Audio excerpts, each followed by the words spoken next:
know it's very popular, but it does not work in the Dominican Republic. PayPal, yes, it works in the Dominican Republic. Today, I want to talk to you about those payment apps that work in the Dominican Republic and those that do not work here. Cash App. Cash App doesn't work in the Dominican Republic.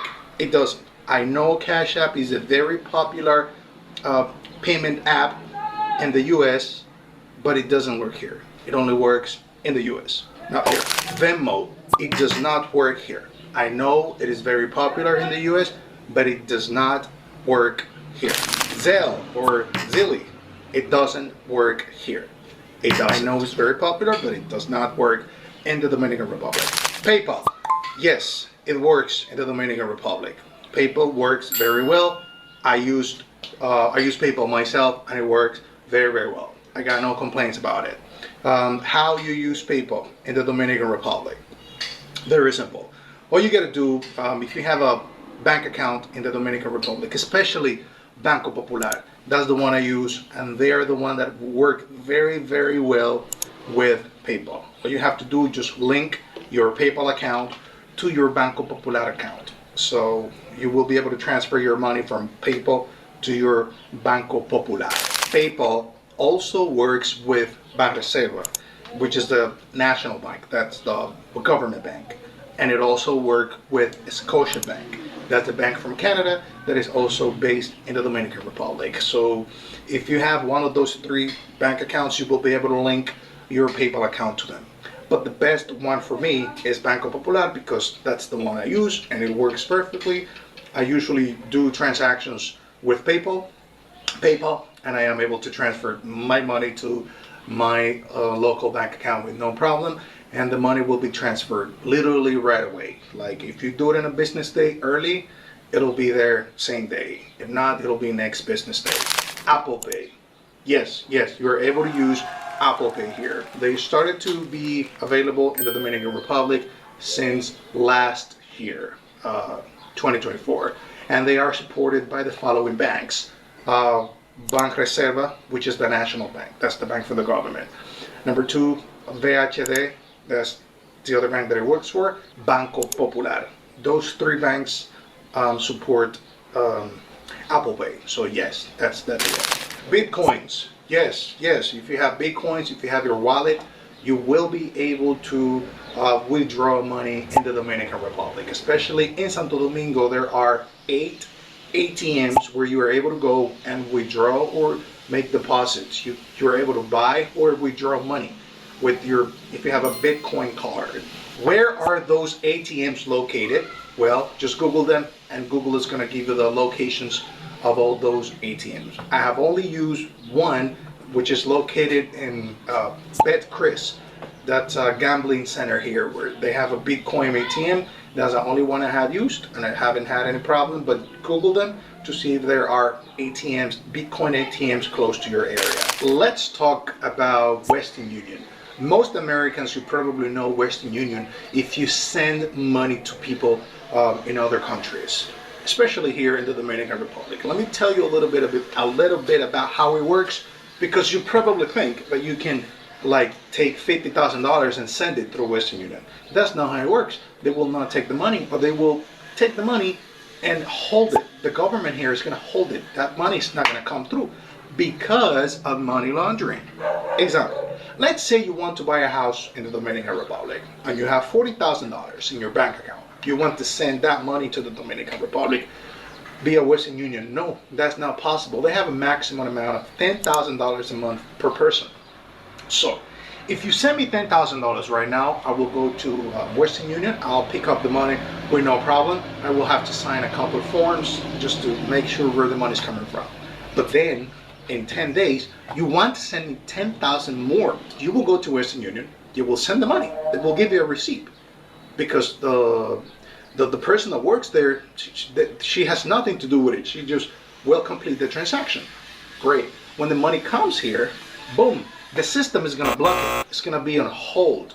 So when I go to the to Western Union office to pick up the money, they will say, look, there's a hold on this amount, you have to get in contact to the person who sent the money.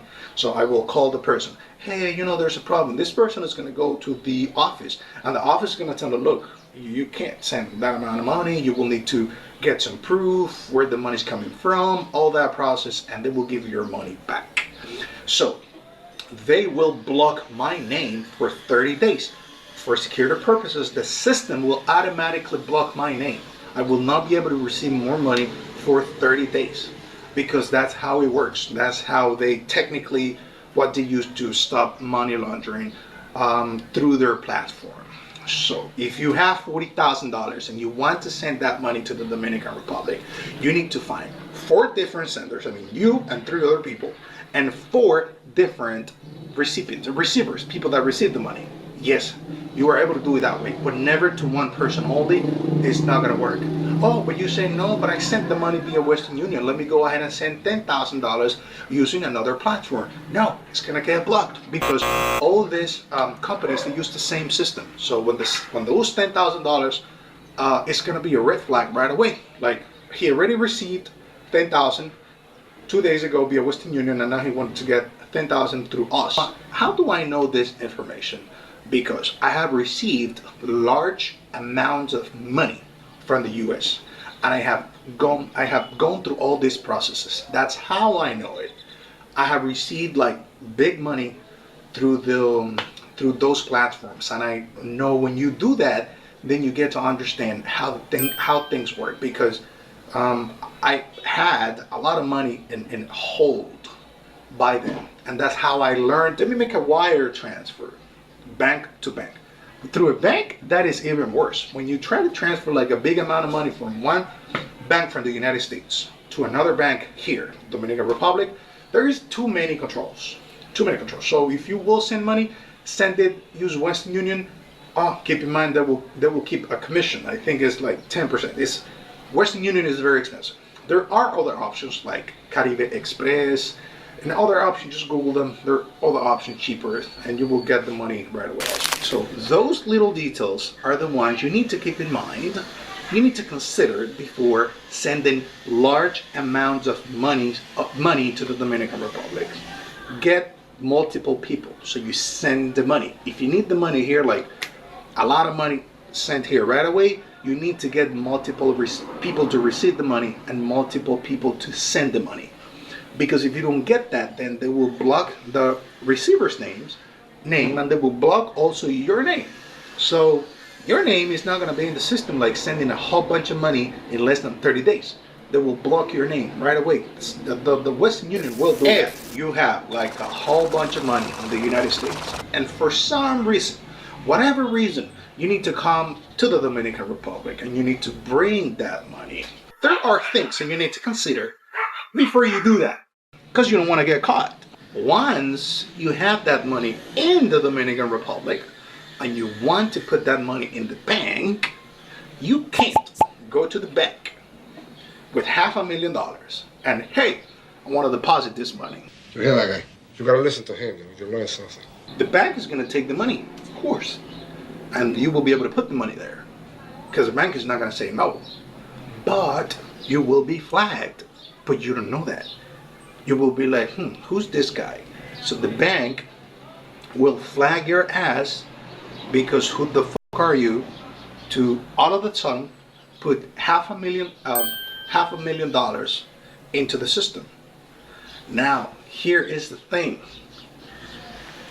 They are going to ask a lot of questions if you go like, let me withdraw $100,000. There are certain businesses here that you don't need to be a scientist to have one of those businesses that will help you put all that money into the bank, but not at once.